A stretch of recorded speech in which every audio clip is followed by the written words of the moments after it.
was the start of the first season of the show American Idol.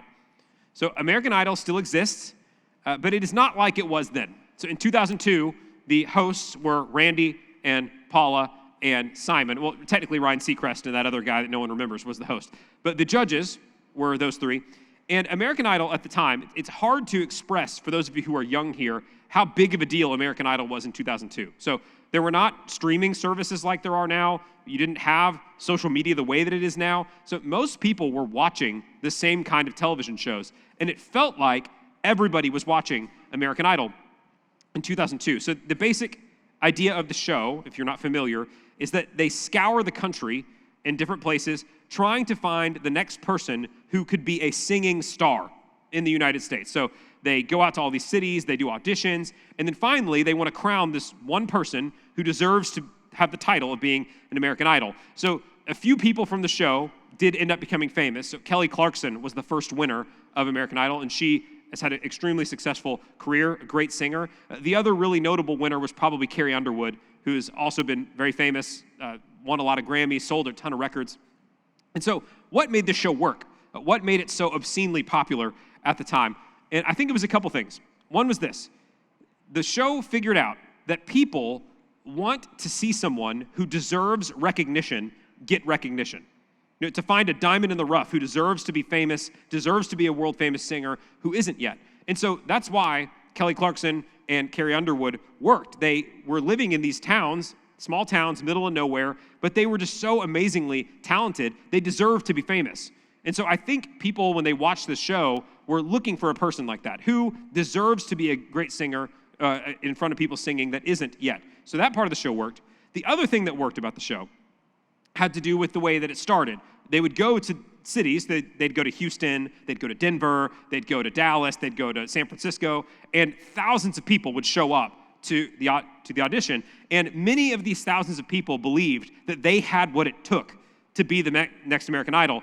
And I think you know where this is going. Most of them did not have what it took. In fact, many were just obscenely bad and thought they were good. And so the other thing that made this show work was that one of the judges in particular, Simon, the British guy, he became the voice of the people. When a person would go up thinking that they were hot stuff and they would start singing and they were bad, he would tell them the truth. He would give them constructive criticism. And so I've compiled a couple of my favorite constructive criticisms from Simon that I would like you to watch really quickly from the show.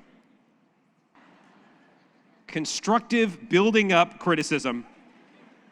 Simon would bring a dose of reality to the show. I think the other thing that made this work is, so in American Idol, I think the idea is some people deserve recognition, they deserve praise because they're talented, and some people don't deserve it. And hearing someone tell someone who did not deserve praise that you're awful, that was ghastly, your parents should disown you. You hear that from a British person, and there's something cathartic about that. Like something that is good deserves to be praised, and something that isn't needs to not be praised. Not everyone deserves a trophy. And I think that part of American Idol worked. And I think there was something that the showrunners of American Idol might not have fully understood. The reason that it caught hold. The reason that the show worked, in my opinion, is that every person on the earth, every person that God has made, we are wired for worship. We are wired to raise up things that are praiseworthy and to say that they are good and noteworthy and praiseworthy, and then to cast aside things that are not. That's how God wired us. We are all wired for worship. If I'm going to give you a definition of worship, I would say this. Worship would be the declaration or the posture of saying that something is the most important. When you worship something, you're saying, this is the most important thing to me. I'm lifting it up as worthy of worship. And of course, being in church, we believe that God is the only thing that is worthy of worship. And we were designed to know him. We were designed to lift him up. We were designed to worship him. But when we don't worship God, we do something else. We find other things to worship. And so many of the people that were watching American Idol, they were starving for a thing to worship. And whether they knew it or not, that's what made people so enthusiastically want to vote for Kelly Clarkson or whoever on the show that no one remembers anymore because they didn't win. But it was that that fact that they were designed for worship that led them to do that. Now, I want you to keep that in mind as we read today's passage. We are in Galatians chapter 4. We're picking up in verse 8. Paul has been speaking to these believers in Turkey, in Galatia, about this conflict they had going on in their church. They had all come to receive Jesus and to follow him. They had the Holy Spirit, but then these other people from Jerusalem came and told them, if you really want to be one of God's people, you have to live the way that we do. You have to follow the law of Moses. You have to take on the ethnic markers of being a Jew if you want God to love you or really be one of his people. So God obviously does not require that. Paul was teaching them this, but he goes on to say this, verse 8. However, at that time, when you did not know God, you were slaves to those which by nature are no gods. But now that you have come to know God, or rather, to be known by God, how is it that you turn back again to the weak and worthless elemental things, to which you desire to be enslaved all over again? Paul tells them, he says, before I came to you and preached the gospel, before you received Jesus, do you not remember you were enslaved to all of these idols that you worshiped? He calls them the weak and worthless elemental things. You were enslaved to things that were not actually gods, to idols. And that's the word that I want to talk about today, idols. It was in the title of the show, American Idol. What exactly is an idol? The first point I want to give you is this. Paul assumes it when he speaks to the Galatians, but all of us, apart from worshiping God, we are all enslaved to idols, enslaved to idolatry. That's what Paul says about the people in Galatia. There's a quote from John Calvin. John Calvin was a reformer about 500 years ago, and he had a great quote. He said this. He said, man's nature, so to speak, is a perpetual factory of idols. So in the ancient world, we'll talk about this in a moment, they had all sorts of idols, statues, stone carvings, things that they would worship.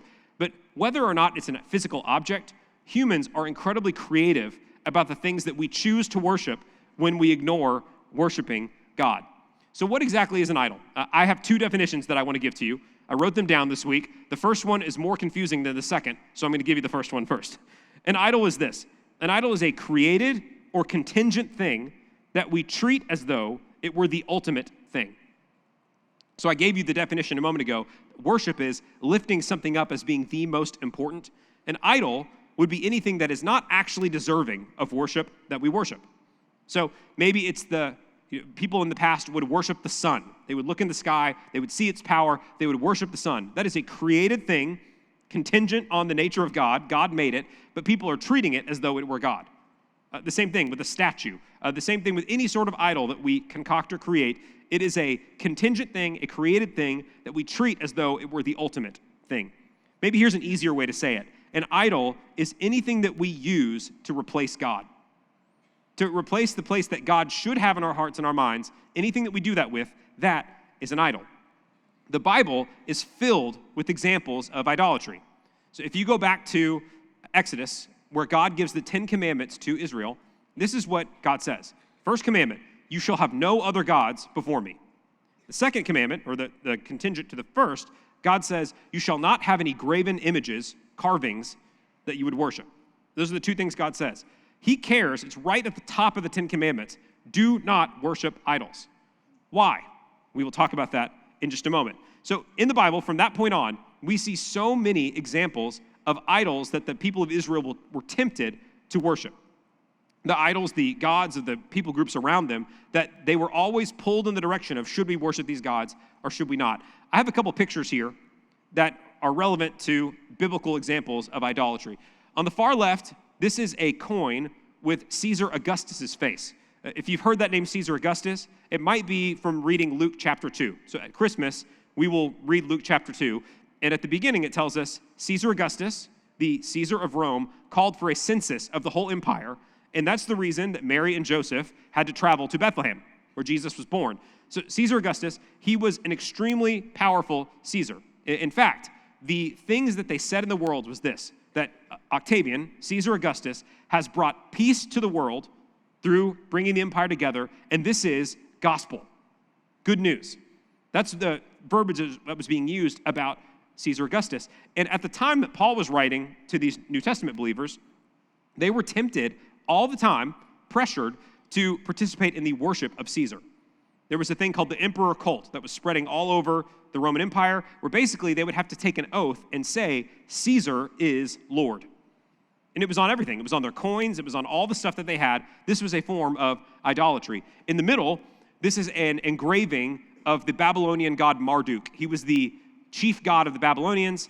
And at one point, the nation of Judah was captured by the Babylonians.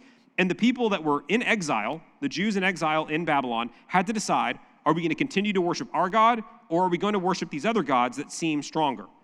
That's the tension in the entire book of Daniel. So Marduk was one of these gods. On the far right, this is a statue of Apollo. He's one of the Greek Roman gods. And at the time that Paul was traveling to these different cities, there would be many temples with statues of Apollo that people were worshiping, that they were bringing things to. So idolatry and seeing idols in front of them, that was a totally normal part of the life of Israel in the past, and then Christians living in Galatia. They would see idols everywhere. They would know what they are. And so Paul reminds them. He says, before I came and brought the gospel to you, you were enslaved to these idols. You were bringing them offerings. You were participating in the defiling and decrepit acts that it would take to worship them. You were enslaved to these systems of pagan worship. That's what you were. And this actually leads me to a question. God cares so much about his people not worshiping idols. And the idol worship was often linked to these truly despicable things. We're talking sexual immorality. In some parts of the Bible, child sacrifice was some of the stuff that they did with these idols. And it makes me wonder, and many people also, is there something extra nefarious going on with these other gods? Are they real entities that people are worshiping, that they're doing this with? And so I want to try and answer that question for you. First one is this. Are the other gods that people worship real? Paul says in verse 8, they are not gods at all. In fact, they are weak and worthless. So he says they are things that by nature are not gods. They are the weak and worthless elemental things of the world. So Apollo is not a real god. Marduk was not a real god. These are statues that these people groups were worshiping. Caesar, of course, was not a god. He existed, he was a person, but he was not God. But in spite of that, even if the gods themselves are not real, this is what Paul says. Are the gods real? In the act of worshiping idols, we give them power over us. So God has wired us, created us to lift him up and to worship him. That is a powerful connection that we were made to have. When you allow that connection to happen with something else, whether it is a God by name or whether it's just some priority that you put in your life over the Lord, you give that thing, that activity, that priority, you give it power over you. Paul says it this way, you were enslaved to these idols. Now, by the way, we don't need to give a million examples of this. It's pretty obvious. If you elevate a thing above its natural place in your life, eventually it leads to slavery. Let me just give you an example of this. Say there's a person who makes a priority of pursuing recreational drugs in their life, and they like the way that it makes them feel, and they like what it does for them, and so they keep pursuing that. Well, the logical end of making a god out of drugs is that you become enslaved to the drug itself. Now, that's an obvious example because usually there's chemical dependence involved in that, but every sort of idol that we place in our life has the same effect on us. It eventually leads to enslavement. So are the other gods real? No, but Satan has used the same playbook of the elemental things of the world, the people of worship, for all of human history. Satan is trying to use the same playbook on you and on me with idols that he did for people thousands of years ago. So if you're wondering, where is it that Satan is most active in the world? What are the big things that usually get people? The answer is this, the big three: money, sex, and power. Typically, if you want to know where is Satan working in the world, what is he doing, what are the idols that he's getting people with? One, it's the love and pursuit of money, taken outside of its healthy course. Two, the love and pursuit of power. He uses that to manipulate people and get them to worship idols. And then the good desire that God has given us for sex, the same thing. It gets twisted and perverted and used to enslave people. Satan works the same way, same playbook every time. I had a conversation actually this week with someone asking me really specific questions about how Satan works in the world and demons and all sorts of stuff.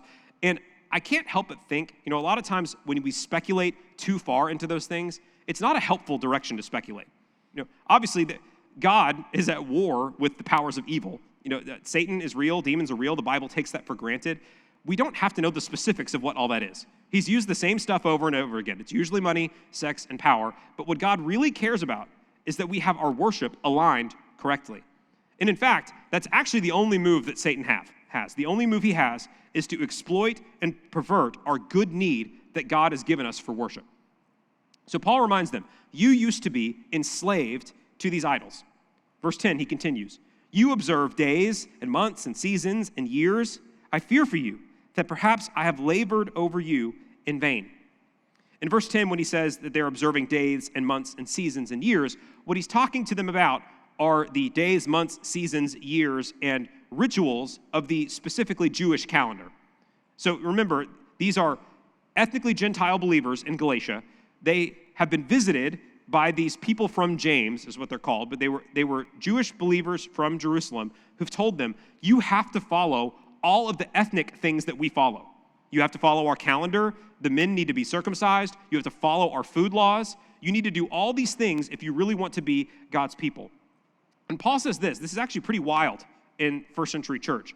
He's telling them by going back and trying to observe these things in order to be justified before God, they are doing the same thing as if they had gone back to start worshiping pagan idols again. So he said, for you, Galatians, if you're trying to please God by taking on ethnic Israel's requirements, you are doing the same thing as though you had gone to the temple of Apollo and started worshiping him. Pretty wild claim. Anything that takes the place of the worship of Jesus in our life, that is an idol. Even good things that God has placed in our life, if we move them out of what they're supposed to be, that becomes idolatry. In verse 11, he says this, I fear for you that perhaps my labor over you was in vain. This is the second thing I'd like to talk to you about. You probably have people in your life, if you've been a believer for any period of time, who poured into your life to make you who you are right now. Spiritual fathers, spiritual mothers who invested in you to try and bring you closer to the Lord. And Paul was a spiritual father for these people, and he says to them, I fear by you going back to idols that maybe I did all that work for you for no reason. Maybe I labored over you in vain. The second thing I want to say is this, don't make the labor of your spiritual fathers and mothers be in vain. I can think right now and name a bunch of people off the top of my head, spiritual fathers and mothers that have poured into my life, gave time, energy, effort, prayed over me, that I be the person that I am today. I mean, I just off the top of my head, I can name Chad, Ben, Matt, Stephen, not to mention my parents, a whole list of people that have poured into my life. And this is not me trying to guilt you or guilt myself into behaving well, but anytime that you turn back to idols instead of worshiping the Lord, you risk making all of the work that the people made in your life before you be for no reason.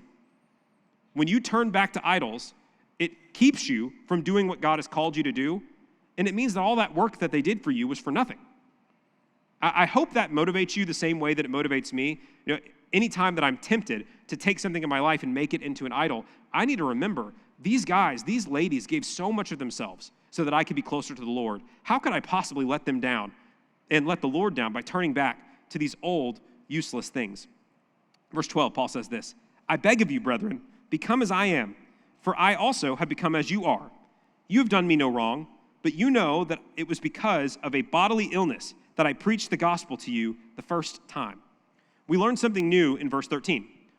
Paul has not said this anywhere else, but apparently when he went to Galatia to preach the gospel to them, he had some sort of obvious physical ailment when he went there. Now, scholars have debated widely about what this ailment would be. You know, some people have suggested maybe it was really impaired eyesight or an eye sickness. The reason is something we'll read a couple of verses later. There's all sorts of things people have speculated, but I think part of the answer is pretty obvious.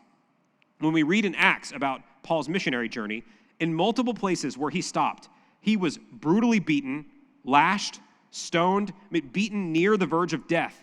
And I think what Paul's talking about is saying this, when I arrived to you to preach, I looked like death warmed over. I was bruised, battered, looked like I was on the wrong end of a bar fight, like I looked terrible when I showed up. But in spite of that, he continues, this is in verse 14, and that which was a trial to you in my bodily condition, you did not despise or loathe, but you received me as an angel of God, as Christ Jesus himself. Where then is that sense of blessing you had? For I bear you witness that if possible, you would have plucked out your eyes and given them to me. That last verse is the reason that some people think that it was an eye sickness for Paul. But I think it's more likely that Paul was just visibly battered bruised and broken when he arrived to them. Now, I want you to think about this. When Paul arrived in Galatia, in Turkey, they had no conception of what the gospel was. And they were worshiping these other gods, and they were going along with their life. And in comes this guy that is just beaten to the point beyond recognition, looks terrible, comes in, and he starts talking to them and says this: all the gods that you're worshiping are not real. In fact, the real God became a man and was crucified by the Romans. Now, who would listen to that? I mean, probably no one. If I saw a guy coming up to me off the street, broken and bruised, telling me to rethink the world, I would say, hide my children, we have a crazy person here, right? But Paul showed up and he says to them, you didn't receive me as though I were an enemy. He said, you received me as though I were an angel, a messenger from God. You received me as though I were Jesus himself. I think what it shows is two things. One, obviously the power of the Holy Spirit. When we declare that Jesus is Lord, things happen. God works in mysterious ways in people's lives when the truth is spoken. But the other thing is this. I think it shows you how broken and tired these Galatians were of the former gods that they were following. That they'd be willing to follow a vagrant coming in completely beaten and battered, telling them to rethink the way they look at the world. Verse 16, he says this: so have I become your enemy by telling you the truth?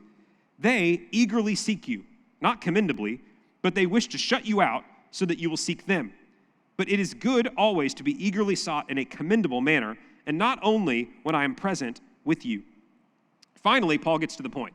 He says, don't you remember I labored over you, I was beaten and bruised, I came to you, you heard the gospel, you heard the truth, you responded the correct way. And he says, and now you're acting like I'm your enemy because I'm the one telling you the truth? He then says this. He says, they eagerly seek you. The they here are the Judaizers, the ethnically Jewish people from Jerusalem telling them to follow the law. And Paul tells them this: of course they are seeking you and they're trying to teach you, but they are doing it from the wrong motives. From the wrong motives. And this should not be a surprise to you, but not everyone who makes a claim about God's truth in your life is telling you the truth. Not everyone who claims to speak the truth of God to you has your best interests at heart. And so Paul says, for these Judaizers, their plan is to exclude you from eating with them. We learned about this earlier in the book. Their plan is to exclude you from eating with them so that you become tempted to then become like them, to take on these ethnic requirements of the law. And they are trying to get you for nefarious reasons. Not every person who is claiming things about God in your life is doing it for the right reasons. Not everyone who is claiming to be a spiritual father to you is telling you the truth. Here's my last point that I want to make to us. Your job as a believer, as an individual believer, is to discern which spiritual fathers or mothers will lead you toward the Lord. There are many voices that in the world right now, pastors, teachers, podcasts, people on social media, wherever you're looking, that are trying to tell you things about reality, about what you should believe, about who you should be. And the sad reality is that the vast majority of those people do not care about you. The vast majority of those people are wrong. The vast majority of those people, if you listen to them, it will lead you into enslavement. And so our job as believers is to discern. You have to figure out who is telling me the truth, who isn't, who is worth me listening to, and who isn't. And so I want to give you a couple of guidelines how to pick the right spiritual fathers and mothers in your life, who to know who to listen to. The first one is this: you need to find spiritual fathers and mothers who tell you the truth and not what you want to hear. Tell you the truth and not just what you want to hear. Now, this is not that easy because if you're a believer and you have been for any period of time, the people that you choose to listen to, you're probably going to self-select people that when you listen to them, you're going to like most of what they have to say. But my point is this: if everything that you're hearing from your Bible study teachers, the podcast you're listening to, your pastors even, if everything you hear, you think, man, this sounds so good and that's exactly right and it confirms everything that I believed before, be careful. Be careful at that point. I had a professor, I was listening to a professor that I loved. He was a New Testament scholar, and everything that he said, it was teaching me things about the Bible that I didn't know before, and I was buying everything hook, line, and sinker. And then at the beginning of one of his lectures, he said this. He said, I think about 85% of what I'm saying to you is exactly right, and 15% of it might be wrong, and I don't know which 15% of it is. And I went, I might need to rethink how I'm listening to this guy. I think that's actually a pretty fair way to evaluate anyone you're listening to. Assume that in their fallibility, in their humanity, there's probably things that they're wrong about. And so you need to be careful. But what you want in your people who are leading you, who are spiritual fathers and mothers, are people who are willing to tell you the truth and not just affirm everything that you already believe. That's an important distinction. Here's the second. You want to follow spiritual fathers and mothers who will labor for you and with you and not just use you. Not just use you. Now, this is a major test when you're looking at leaders who to follow. Is this person willing to labor and pour into my life and labor with me? Or are they simply wanting me to do the things that they don't want to do? That's an important test in any place, in the church and anywhere. Is this person willing to labor with me and pour into my life, or are they using me as a means to an end? I'll give you an example just this last week of a good example of this. Many of you know I spend a lot of my time at the Cypress campus of our church. And this week was Christmas decorating week in our lobby, which is a much bigger deal than I realized when I arrived at the Cypress campus years ago. My primary spiritual gift is actually decorating. It's not. I have no idea what I'm doing. But the decorating the lobby at Cypress is a big deal. And I watched this last week. It takes a lot of work to make the lobby what it becomes. And what I noticed from my watching, not that my perception is 100% accurate, but the people that I saw doing the most work and pouring the most sweat and effort into that decoration effort were our campus pastor, who that's the contemporary of Mark, Terry, at that campus, and then our preaching pastor's wife. They were the two spending the most time in the lobby doing the decorating, doing all that stuff. I think that's a good sign that some of the leaders in that place are laboring alongside and pouring into their people. When I look at this campus, our leadership here passes that test. Think about how many of our pastors and leaders over ministry areas are with their wives and their whole families serving and teaching and doing things in all the different areas of our campus. You have leaders that care about you and are willing to pour into you. That's a good sign. That's a sign of a healthy church and healthy leadership when your leaders will labor with you. But if you see a spiritual father who simply wants to use you for whatever their own means are, that's a person you should probably be wary of. The last one, and probably the most important one, is this. You want to follow spiritual fathers and mothers who align your worship toward Jesus and not toward themselves. When you have a person who starts to get any sort of power in their life, so whether it's in the church or whether it's anywhere, if you get power and influence, probably the biggest temptation for an idol for that kind of person is to start to build their own kingdom. So I've heard many stories like this, where you'll have leaders in the church or in a Christian organization who demand from their people loyalty to them, not necessarily loyalty to the church or to the Lord, which is actually the most important. But if you have a person who is building their own kingdom and you can see that there's selfish motivation working on those things, you need to be careful of that person. Is your leader, your spiritual father, leading you toward the Lord, or are they leading you toward glorifying themselves? The reason that this is such a big deal is this. You need people, spiritual fathers and mothers in your life, that are constantly calling you away from idols and toward the worship of the Lord. We've talked about this before. The destination of following an idol is slavery. The destination of worshiping the Lord is freedom. You were designed to know and worship the Lord. Idols are deadly to you and to me. So I have one final question as we finish this then, and it's pretty simple. What is the one idol that you have in your life right now that you need to cast aside? When you examine your time, your energy, your effort, all the components of your life, is there a thing in your life that is out of whack for where it should be?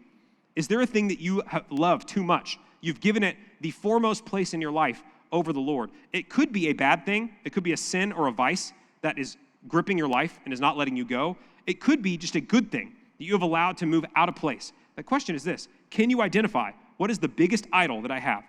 And the final question is this: once you've identified it, what are you going to do about it?